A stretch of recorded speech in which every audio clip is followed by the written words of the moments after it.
850 missiles, 1 hour. The end of Iran's Iron Ring. As you watch this, the most savage military blockade in modern history is being dismantled by a massive US-UK strike force. Tehran thought they could choke the world's oil supply with a swarm of predator boats and naval mines, but they just triggered a nightmare they cannot stop. The countdown to the final strike has reached 0.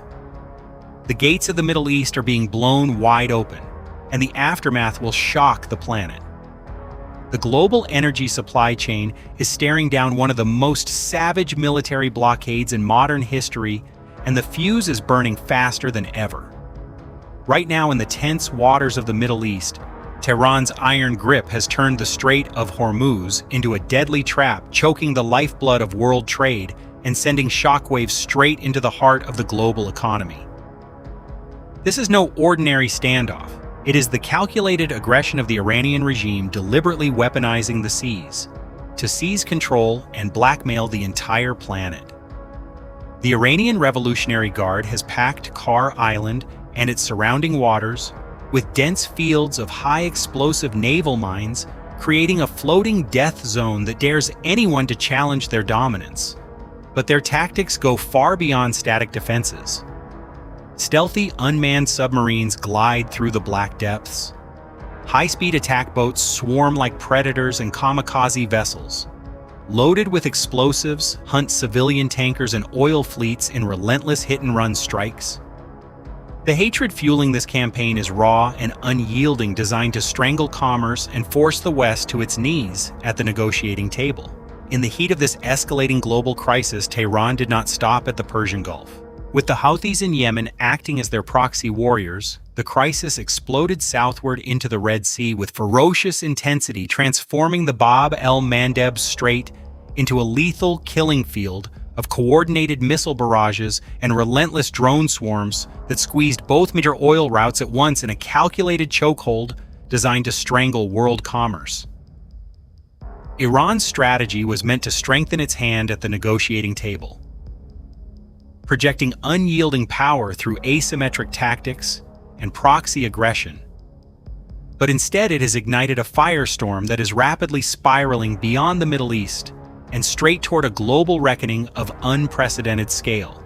The hatred and defiance radiating from the Iranian regime have only fueled the Allied response, which is already reshaping the battlefield with overwhelming force, and the coming days promise to rewrite the entire military balance in the region in flames and thunder as the United States and the United Kingdom execute a masterclass in coordinated devastation.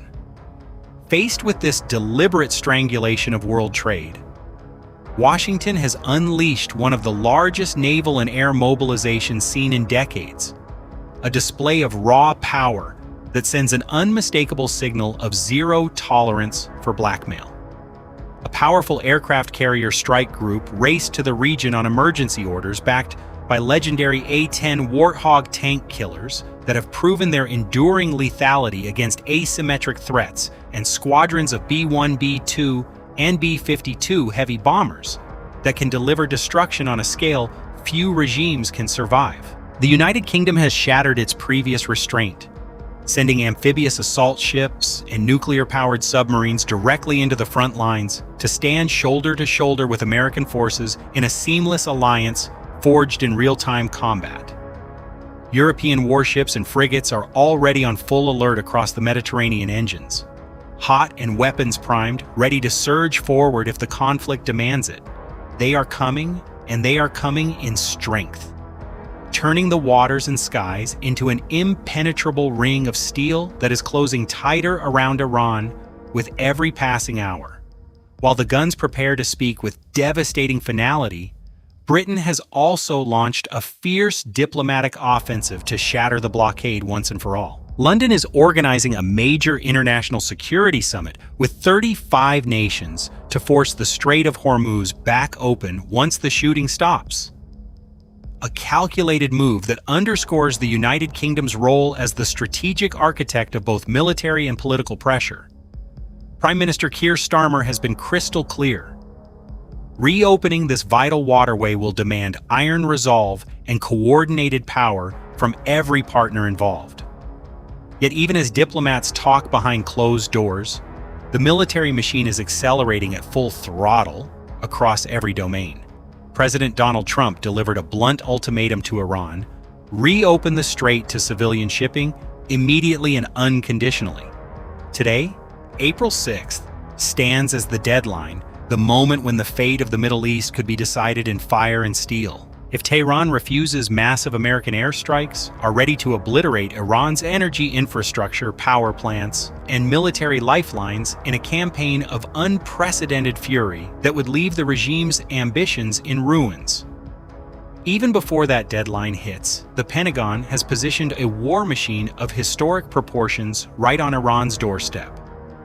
Nearly 5,000 Marines are staged for a potential amphibious assault on Iran's most critical points, starting with Kar Island itself.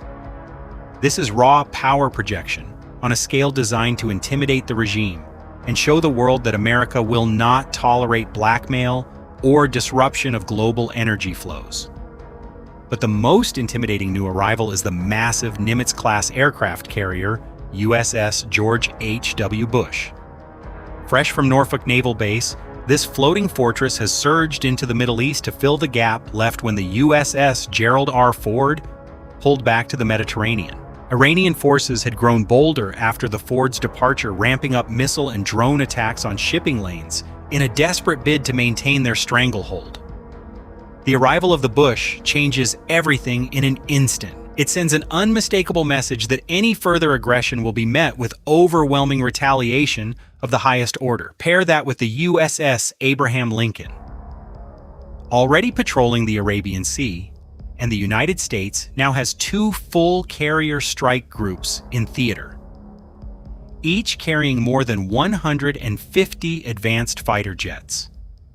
These jets can deliver precision strikes that could paralyze Iran's entire coastal defense network in minutes, turning launch sites and radar arrays into smoking craters before the regime even realizes the attack has begun.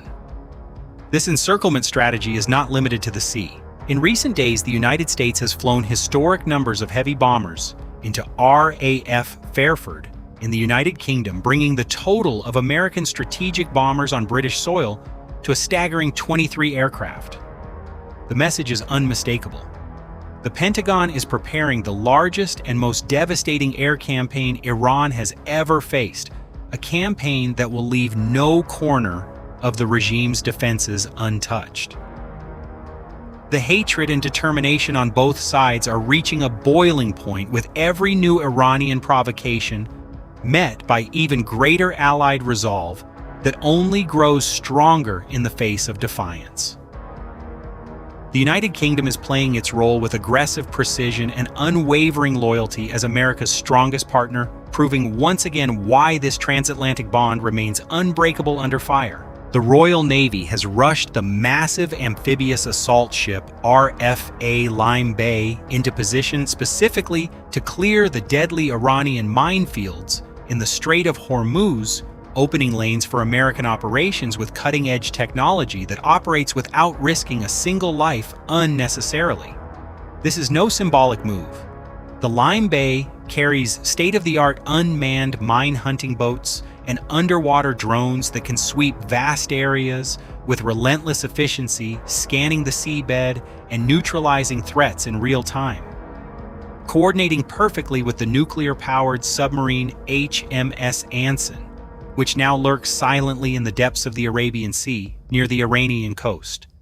Britain has created its own lethal naval task force that operates as a single deadly organism. The Anson's ultra-sensitive sonars can detect Iranian unmanned attack vessels long before they surface, feeding targeting data instantly to surface assets, while the Lime Bay stands ready to destroy them with coordinated drone strikes that leave no room for escape. And then came the moment that will define this phase of the conflict, the lightning strike that crushed Iran's carefully constructed ring of defenses in a display of allied firepower unlike anything seen before. In a stunning operation that unfolded with breathtaking speed and precision, 850 Tomahawks, launched US/UK, crushed Iran's ring. 60 minutes.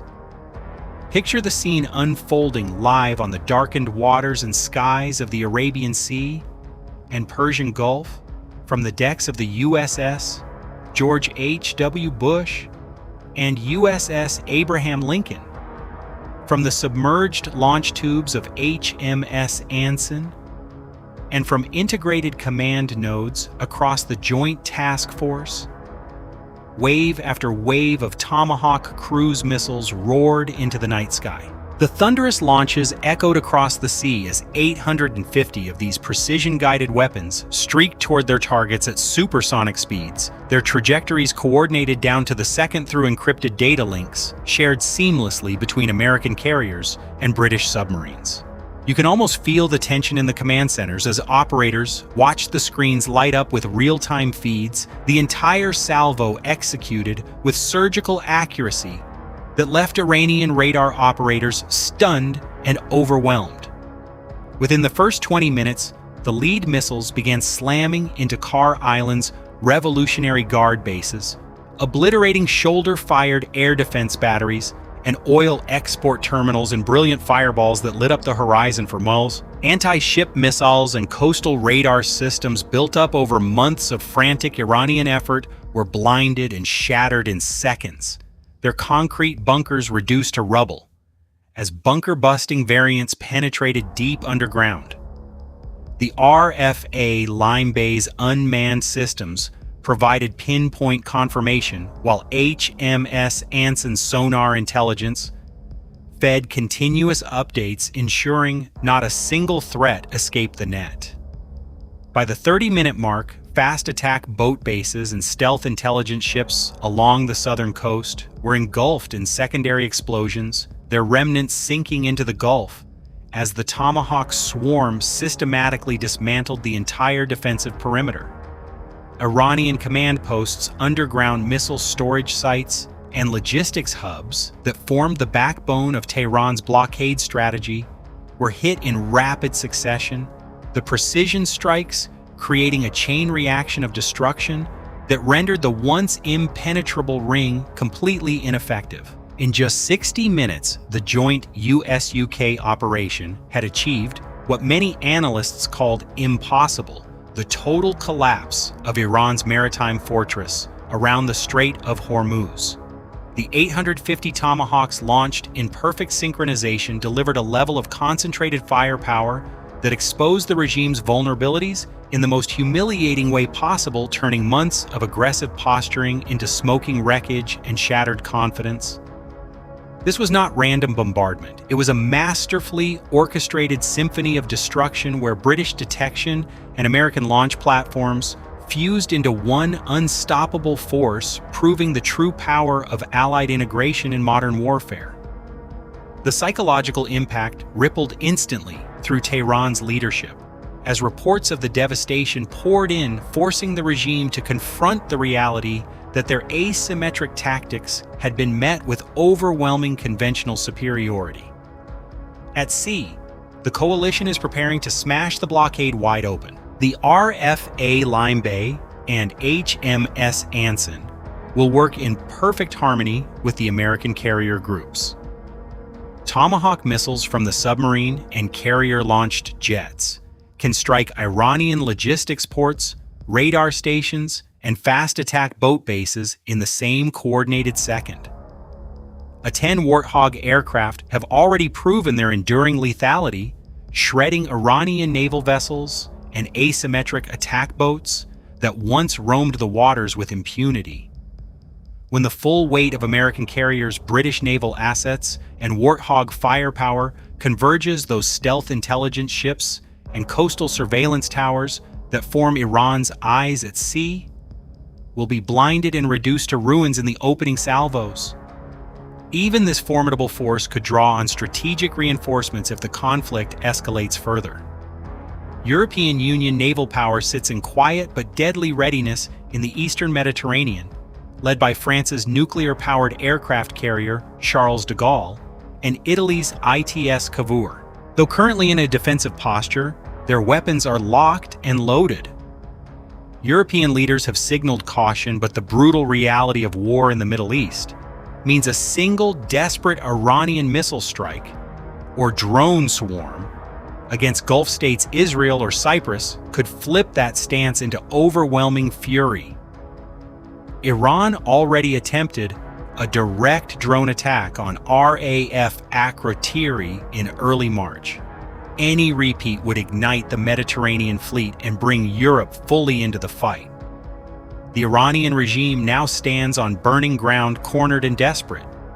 Its leadership faces a choice that could ignite the entire region back down before Trump's uncompromising deadline expires today, or unleash kamikaze drone swarms and long-range ballistic missiles from underground silos in a final act of vengeance. Such a move would not only trigger catastrophic military losses on both sides, but would sever the global oil supply chain, sending Brent crude prices far beyond the current $115 per barrel and plunging the world economy into chaos. As the smoke clears from this decisive 60-minute blitz, the strategic implications are crystal clear and devastating for Iran. The joint strike has not only reopened critical sea lanes, but has also dismantled the very infrastructure Tehran relied upon to project power and blackmail the world. Every new Iranian provocation is now met with even greater allied determination, tightening the noose further and exposing the regime's isolation. The hatred that drove Tehran's blockade has been answered with cold, calculated precision that leaves no doubt about the outcome if escalation continues. You can feel the shift happening in real time. The balance of power tilting decisively toward the coalition as the remaining Iranian assets scramble to respond to a threat they can no longer match. The United States and United Kingdom have demonstrated once again why their partnership remains the most formidable on the planet, crushing Iran's ring of aggression in a display of firepower and coordination that will be studied for years to come. As the deadline looms and the aftermath of this Tomahawk barrage continues to unfold, the question burning in every mind is whether the Iranian regime will finally recognize the futility of its position or risk even greater destruction in a desperate bid for survival. The battlefield is alive with tension, and the next moves could reshape global energy security forever. Click subscribe now. Don't miss a single moment of this historic journey. Your time is valuable. We promise analyses as sharp as reality itself. Stay vigilant, stay informed. We'll see you in the next video. Disclaimer. This video contains content generated or supported in whole or in part by artificial intelligence. This material is intended solely for simulation, illustration, and entertainment purposes. It does not represent real-world events, nor does it constitute political or military advice or verified information. Certain elements may be fictional, dramatized, or inaccurate. Viewers should not rely on this video as a credible source of information or as a basis for real-world decision-making.